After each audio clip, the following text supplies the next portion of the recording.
Status of matter ਕਿੰਨੀਆਂ ਨੇ, ਕਿਸ ਤਰ੍ਹਾਂ ਦੀਆਂ ਨੇ? ਸੋ ਸੋਲਿਡ, ਲਿਕੁਇਡ, ਗੈਸ, ਪਲਾਜ਼ਮਾ ਔਰ ਬੋਸ-ਆਈਨਸਟਾਈਨ, ਇਹਨਾਂ ਸਾਰਿਆਂ ਦੇ ਵਿੱਚ ਹੀ ਪਾਰਟੀਕਲਸ ਹੁੰਦੇ ਨੇ। ਬਟ ਉਹਨਾਂ ਪਾਰਟੀਕਲਸ ਦੇ ਵਿੱਚ, ਪਾਰਟੀਕਲਸ ਮਤਲਬ ਛੋਟੇ ਛੋਟੇ ਕਣ, ਉਹ ਪਾਰਟੀਕਲਸ ਐਟਮ ਵੀ ਹੋ ਸਕਦੇ ਆ, ਐਟਮ ਦਾ ਗੁੱਛਾ ਮੋਲੀਕਿਊਲਸ ਵੀ ਹੋ ਸਕਦੇ ਆ, ਜਾਂ ਕੁਛ ਹੋਰ ਆਇਨਸ ਵੀ ਹੋ ਸਕਦੇ ਨੇ। ਉਹਨਾਂ ਪਾਰਟੀਕਲਸ ਦੇ ਵਿੱਚ ਆਪਸ ਦੇ ਵਿੱਚ ਇੰਟਰੈਕਸ਼ਨ ਕਿਹੋ ਜਿਹੀ ਹੈ, ਇਹ ਡਿਸਾਈਡ ਕਰਦਾ ਹੈ ਕਿ ਉਹ ਸਟੇਟ ਬਾਹਰੋਂ ਕਿੱਦਾਂ ਦੀ ਦਿਖੇਗੀ, ਕਿੱਦਾਂ ਦੀ ਉਹ ਬਿਹੇਵ ਕਰੇਗੀ। ਜਿਸ ਤਰ੍ਹਾਂ ਸੋਲਿਡ ਦੇ ਵਿੱਚ ਤੁਸੀਂ ਦੇਖ ਸਕਦੇ ਹੋ ਕਿ ਕੁਛ ਪਾਰਟੀਕਲਸ ਨੇ, ਇਹ ਪਾਰਟੀਕਲ ਬਹੁਤ ਵਧੀਆ ਤਰੀਕੇ ਨਾਲ ਇੱਕ ਦੂਜੇ ਨਾਲ ਪੈਕਡ ਨੇ, ਪ੍ਰੋਪਰਲੀ ਅਰੇਂਜਡ ਨੇ, ਕੋਲ ਨੇ। ਲਿਕੁਇਡ ਦੇ ਵਿੱਚ ਜੋ ਪਾਰਟੀਕਲ ਦਿਖਾਏ ਗਏ ਨੇ, ਇਹ ਥੋੜ੍ਹੇ ਜਿਹੇ ਦੂਰ ਨੇ ਅਤੇ ਥੋੜ੍ਹਾ ਜਿਹਾ ਰੈਂਡਮ ਨੇ, ਅਤੇ ਨਾਲ ਐਰੋ ਵੀ ਸ਼ੋਅ ਕੀਤਾ ਹੋਇਆ, ਉਹ ਤੋਂ ਇਹ ਪਤਾ ਲੱਗਦਾ ਵੀ ਇਹ ਆਸਾਨੀ ਨਾਲ ਥੋੜ੍ਹਾ ਇੱਧਰ ਉੱਧਰ ਘੁੰਮ ਫਿਰ ਸਕਦੇ ਆ। ਗੈਸ ਦੇ ਵਿੱਚ ਪਾਰਟੀਕਲਸ ਹੋਰ ਵੀ ਦੂਰ ਦਿਖਾਏ ਨੇ, ਉਹਨਾਂ 'ਚ ਐਰੋ ਵੀ ਹੈ, ਥੋੜ੍ਹਾ ਲੰਬਾ ਐਰੋ ਹੈ, ਮਤਲਬ ਉਹਨਾਂ ਦੀ ਸਪੀਡ ਜ਼ਿਆਦਾ ਹੈ, ਥੋੜ੍ਹੇ ਆਰਾਮ ਨਾਲ ਹੋਰ ਵੀ ਈਜ਼ਲੀ ਇਨਵਾਇਰਮੈਂਟ ਦੇ ਵਿੱਚ ਉਹ ਘੁੰਮ ਸਕਦੇ ਆ। ਪਲਾਜ਼ਮਾ ਇੱਕ ਹੋਰ ਸਟੇਟ ਆਫ ਮੈਟਰ ਹੁੰਦੀ ਹੈ। ਇਹਦੇ ਵਿੱਚ ਕੀ ਹੈ, ਜੋ ਗੈਸ ਦੇ ਅਣੂ ਨੇ ਜਾਂ ਕਣ ਨੇ, ਪਾਰਟੀਕਲਸ ਨੇ, ਉਹ ਚਾਰਜਡ ਹੋ ਜਾਂਦੇ ਆ ਕਿਉਂਕਿ ਉਹਨਾਂ ਵਿੱਚੋਂ ਇੱਕ ਇਲੈਕਟ੍ਰੋਨ ਨਿਕਲ ਜਾਂਦਾ। ਇਹਨਾਂ ਦੀ ਜ਼ਰੂਰੀ ਨਹੀਂ ਹੈ ਹਾਲੇ ਪੂਰੀ ਡਿਟੇਲ ਹੁਣੇ ਜਾਣਨੀ ਹੈ, ਆਪਾਂ ਜਦੋਂ ਡਿਟੇਲ 'ਚ ਕੋਈ ਚੀਜ਼ ਗੱਲ ਕਰਾਂਗੇ ਉਦੋਂ ਦੇਖਾਂਗੇ, ਬਟ ਹਾਲੇ ਅਸੀਂ ਇੰਟਰੋਡਿਊਸ ਕਰ ਰਹੇ ਹਾਂ ਚੀਜ਼ਾਂ ਨੂੰ। ਇਸੇ ਤਰ੍ਹਾਂ ਬੋਸ-ਆਇਨਸਟਾਈਨ ਕੰਡੈਂਸੇਟ ਵੀ ਹੁੰਦੇ ਨੇ, ਜਿਹਦੇ ਵਿੱਚ ਇਹੀ ਜਿਹੜੇ ਗੈਸਿਸ ਦੇ ਜਿਹੜੇ ਪਾਰਟੀਕਲਸ ਹੁੰਦੇ ਨੇ, ਉਹਨਾਂ ਨੂੰ ਜਦੋਂ ਅਸੀਂ ਬਹੁਤ ਜ਼ਿਆਦਾ ਕੰਡੈਂਸ ਕਰ ਦਿੰਦੇ ਹਾਂ, -273 ਦੇ ਲਗਭਗ ਟੈਂਪਰੇਚਰ 'ਤੇ ਨੇੜੇ ਲਿਆਉਂਦੇ ਇੰਨੇ ਘੱਟ ਤਾਪਮਾਨ 'ਤੇ, ਤਾਂ ਉਹਨਾਂ ਕੰਡੈਂਸਡ ਫਾਰਮ ਦੀ ਜਿਹੜੀ ਮੈਟਰ ਹੈ ਗੈਸ ਦੀ, ਉਹ ਕੰਡੈਂਸਡ ਫਾਰਮ ਹੈ, ਉਹਨੂੰ ਅਸੀਂ ਬੋਸ-ਆਇਨਸਟਾਈਨ ਕੰਡੈਂਸੇਟ ਕਹਿੰਦੇ ਹਾਂ। ਉਹਦੀ ਪ੍ਰੋਪਰਟੀਜ਼ ਕੁਛ ਅਲੱਗ ਹੋਣਗੀਆਂ ਇਹਨਾਂ ਬਾਕੀ ਚਾਰਾਂ ਨਾਲੋਂ, ਤਾਂ ਹੀ ਉਹਨੂੰ ਅਸੀਂ ਅਲੱਗ ਕੈਟੇਗਰੀ ਦੇ ਵਿੱਚ ਰੱਖਿਆ।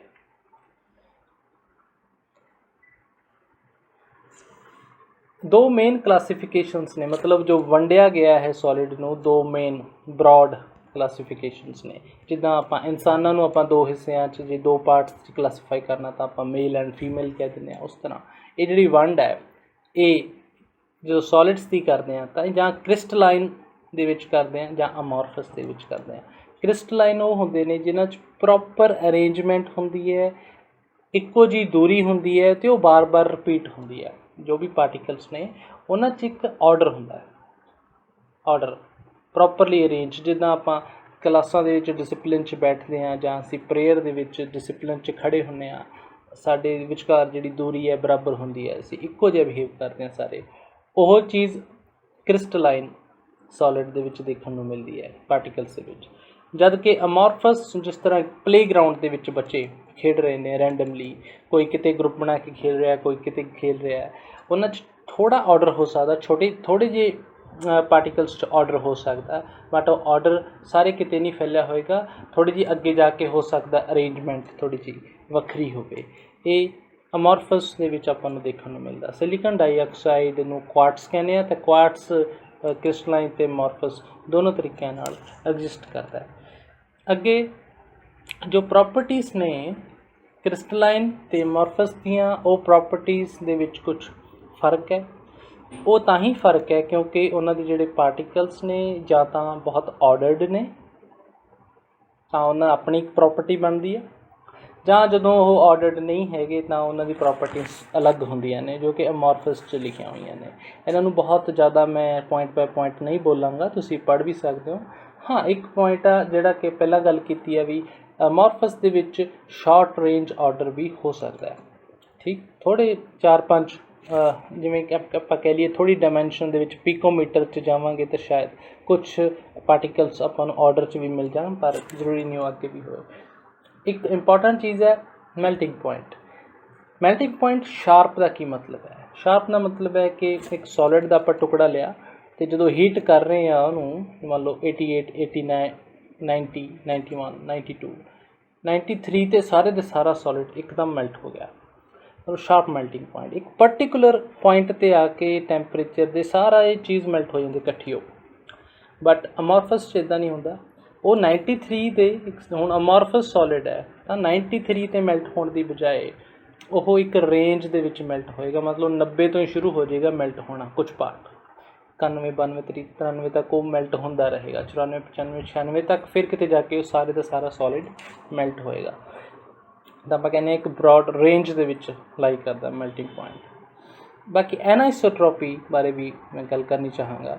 ਐਨਾਈਸੋਟ੍ਰੋਪੀ ਹੈ ਡਾਇਰੈਕਸ਼ਨ ਦੇ ਨਾਲ ਜੋ ਪ੍ਰੋਪਰਟੀ ਹੈ ਕ੍ਰਿਸਟਲਾਈਨ ਦੀ ਉਹ ਬਦਲ ਜਾਂਦੀ ਹੈ। ਮੰਨ ਲਓ ਇੱਕ ਕਿਊਬ ਹੈ ਸਾਡੇ ਕੋਲ ਸੋਲਿਡ, ਜੇ ਇਸ ਡਾਇਰੈਕਸ਼ਨ 'ਚੋਂ ਲਾਈਟ ਪਾਸ ਕਰਾਂਗੇ ਤਾਂ ਹੋ ਸਕਦਾ ਉਹਦੀ ਜਿਹੜੀ ਉਹਦੇ ਵਿੱਚੋਂ ਰਿਫਰੈਕਸ਼ਨ ਹੈ ਉਹ ਅਲੱਗ ਐਂਗਲ 'ਤੇ ਹੋਵੇ, ਬਟ ਜੇ ਆਪਾਂ ਡਾਇਰੈਕਸ਼ਨ ਚੇਂਜ ਕਰ ਦਾਂਗੇ ਤਾਂ ਹੋ ਸਕਦਾ ਹੈ ਕਿ ਉਹ ਲਾਈਟ ਜਿਹੜੀ ਹੈ ਉਹ ਪੂਰੀ ਤਰ੍ਹਾਂ ਰਿਫਲੈਕਟ ਵੀ ਹੋ ਜਾਏ। ਮਤਲਬ ਜੋ ਵੀ ਆਪਟੀਕਲ ਪ੍ਰੋਪਰਟੀਜ਼ ਨੇ ਉਹ ਕ੍ਰਿਸਟਲਾਈਨ 'ਚ ਅਲੱਗ-ਅਲੱਗ ਐਂਗਲ ਤੋਂ ਲਾਈਟ ਦੇ ਆਉਣ ਨਾਲ ਬਦਲ ਜਾਂਦੀਆਂ ਨੇ। ਡਾਇਫਰੈਕਟੋਮੀਟਰ ਜਾਂ ਹੋਰ ਬਹੁਤ ਸਾਰੇ ਐਸੇ ਇੰਸਟਰੂਮੈਂਟ ਨੇ ਜੋ ਇਸ ਪ੍ਰੋਪਰਟੀ 'ਤੇ ਬਣਦੇ ਆ। ਅੱਗੇ ਚੱਲਦੇ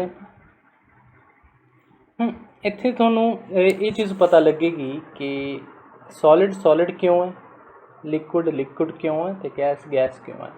ਕਿਉਂਕਿ ਦਰਅਸਲ ਉਹਨਾਂ ਦੇ ਵਿੱਚ ਪਾਰਟੀਕਲਸ ਦੇ ਵਿਚਕਾਰ ਜਿਹੜੀ ਫੋਰਸ ਹੈ ਉਹਨਾਂ ਨੂੰ ਜੋੜ ਕੇ ਰੱਖਣ ਵਾਲੀ ਉਹ 'ਚ ਫਰਕ ਹੈ। ਠੀਕ ਹੈ, ਇੱਥੇ ਸਟਰੋਂਗ ਫੋਰਸ ਹੁੰਦੀ ਹੈ ਪਾਰਟੀਕਲਸ ਦੇ ਵਿੱਚ ਜਦੋਂ ਆਪਸ ਬਹੁਤ ਜ਼ੋਰ ਨਾਲ ਖਿੱਚੇ ਹੁੰਦੇ ਨੇ ਇੱਕ ਦੂਜੇ ਵੱਲ, ਤਾਂ ਉਹ ਜ਼ਿਆਦਾ ਹਿਲ ਜੁਲ ਨਹੀਂ ਸਕਦੇ, ਦੂਰ ਨਹੀਂ ਜਾ ਸਕਦੇ, ਥੋੜ੍ਹਾ ਵਾਈਬਰੇਟ ਕਰ ਸਕਦੇ ਆ ਬਸ ਉਹ। ਠੀਕ ਹੈ, ਆਪਣੀ ਪੋਜੀਸ਼ਨ 'ਤੇ ਥੋੜ੍ਹਾ ਵਾਈਬਰੇਟ ਕਰ ਸਕਦੇ ਆ। ਇਹ ਚੀਜ਼ ਆਪਾਂ ਹੁਣੇ ਦੇਖਾਂਗੇ। ਇੱਥੇ ਲਿਕੁਇਡ ਦੇ ਵਿੱਚ ਕੀ ਹੁੰਦਾ ਹੈ ਕਿ ਉਹਨਾਂ 'ਚ ਹਲਕੀ ਮਜ਼ਬੂਤ ਫੋਰਸ ਹੁੰਦੀ ਹੈ, ਮਤਲਬ ਹਲਕੀ ਫੋਰਸ ਹੁੰਦੀ ਹੈ। ਇਹ ਵੀ ਨਹੀਂ ਹੈ ਕਿ ਬਹੁਤ ਸਟਰੋਂਗ ਹੈ, ਇਹ ਵੀ ਨਹੀਂ ਹੈ ਕਿ ਬਹੁਤ ਜ਼ਿਆਦਾ ਵੀਕ ਹੈ।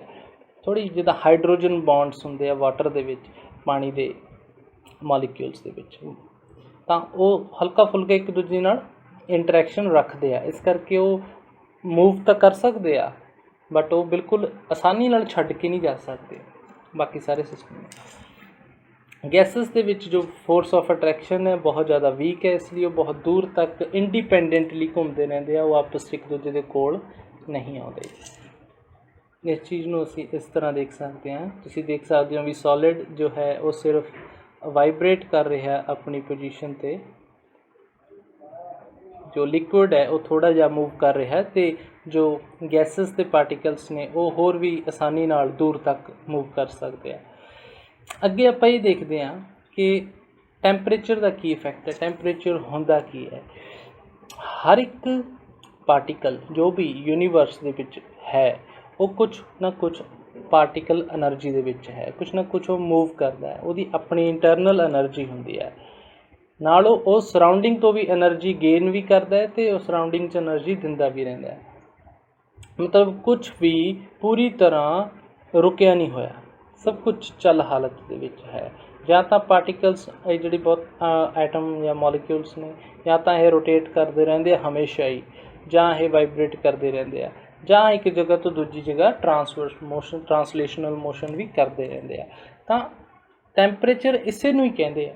ਜਦੋਂ ਉਹਨਾਂ ਦੀ ਇਹ ਸਾਰੀ ਮੋਸ਼ਨਸ ਜਿਹੜੀਆਂ ਨੇ, ਜਦੋਂ ਇਹ ਫਾਸਟ ਹੋ ਜਾਂਦੀਆਂ ਨੇ, ਜ਼ਿਆਦਾ ਤੇਜ਼ ਹੋ ਜਾਂਦੀਆਂ ਨੇ, ਹਾਈ ਐਨਰਜੀ 'ਚ ਚਲੇ ਜਾਂਦੀਆਂ ਨੇ ਇਹ ਮੋਸ਼ਨਸ, ਤਾਂ ਆਪਾਂ ਕਹਿੰਦੇ ਹਾਂ ਵੀ ਆਪਾਂ ਉਹ ਕੋਈ ਵੀ ਚੀਜ਼ ਹੈ ਜਿਹੜੀ ਉਹ ਗਰਮ ਹੋ ਗਈ ਹੈ, ਉਹਦਾ ਟੈਂਪਰੇਚਰ ਵੱਧ ਗਿਆ।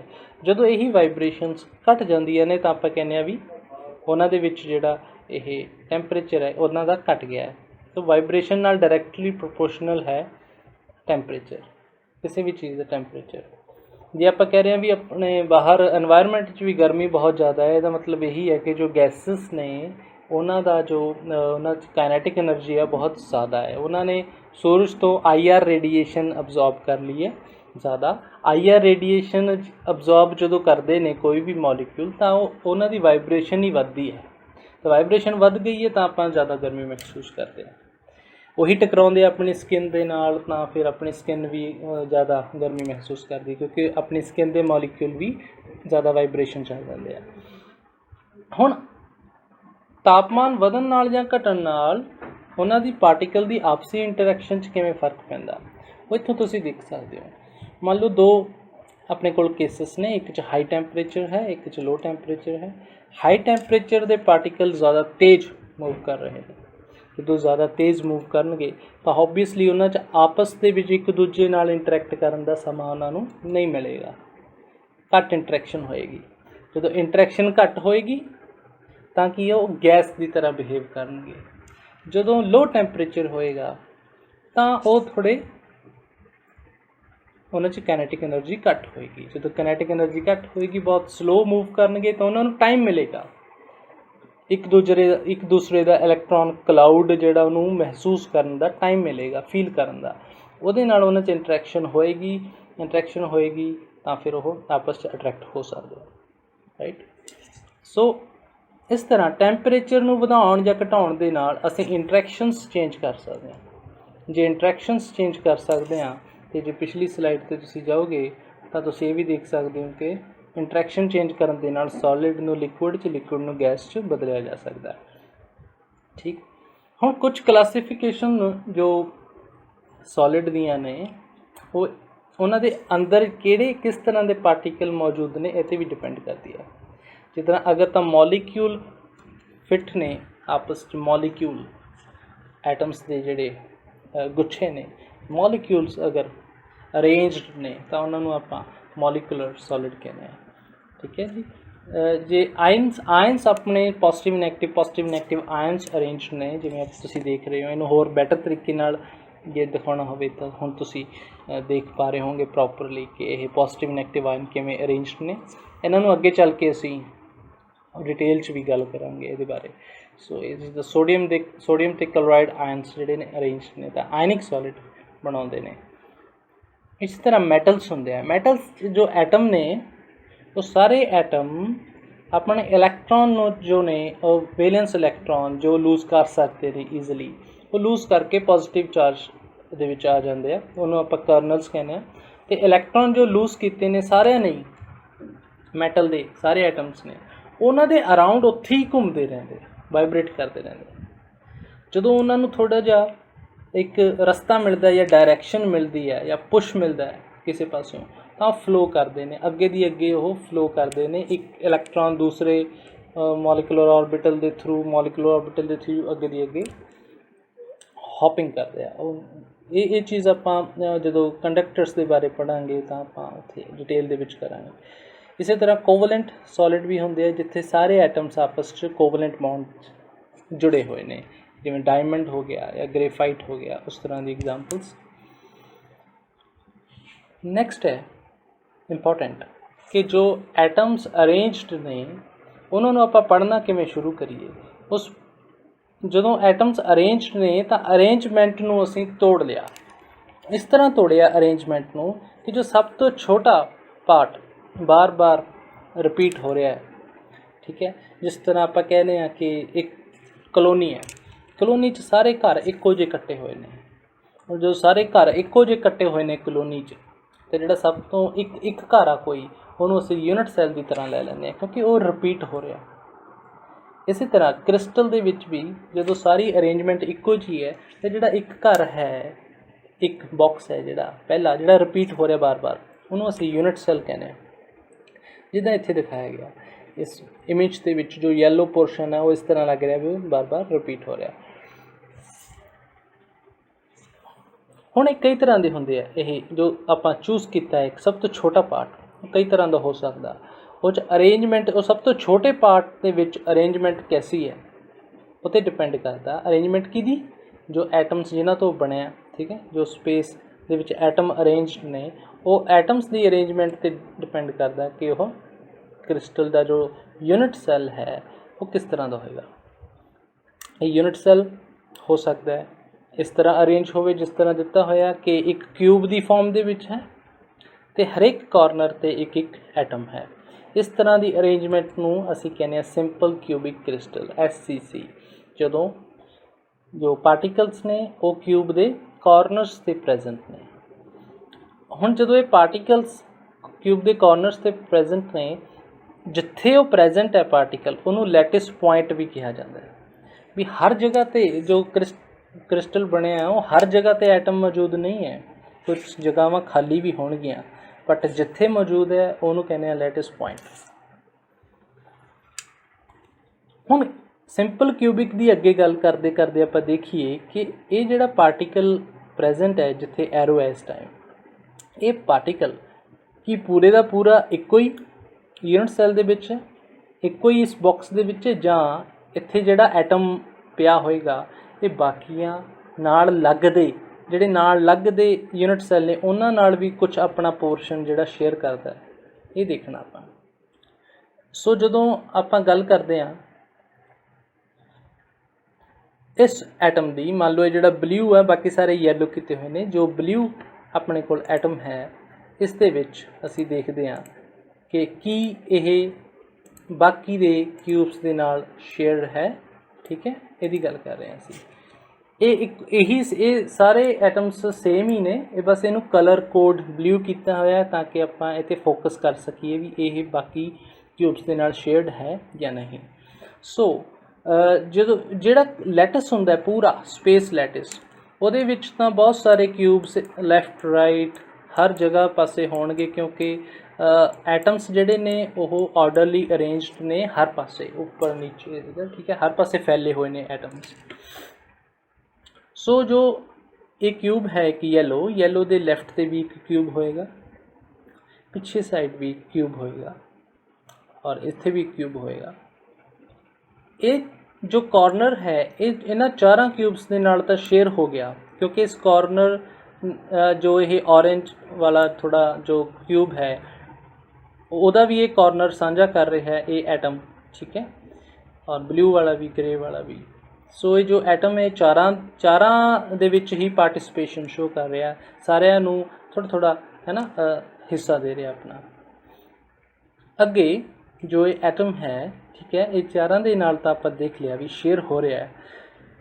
जो इन्हां दे उपर पे होणगे तो क्यूब्स उन्हां नाल भी शेयर होएगा। ठीक है, आ देखो ये वाला एटम इन्हां दोनों दे नाल भी साझा कर रहा है एक स्पेस, एक पॉइंट साझा कर रहा है। बट जो सामने पे होणगे क्यूब्स उन्हां नाल भी ये पोजीशन साझी करेगा। इस तरह आपां देखते हैं कि आपां कोल टोटल 8 पोजीशन 8 जिहड़े क्यूब्स ने उन्हां नाल जिहड़ा कॉर्नर वाला एटम है वो अपनी पोजीशन नूं शेयर करता है। तो इसलिए आपां कहने आ, एक बारी होर देख लो कि 1 2 3 4 ये हो गए ने 4 नीचे शेयर्ड, 5th 6th ये 7th ते 8th।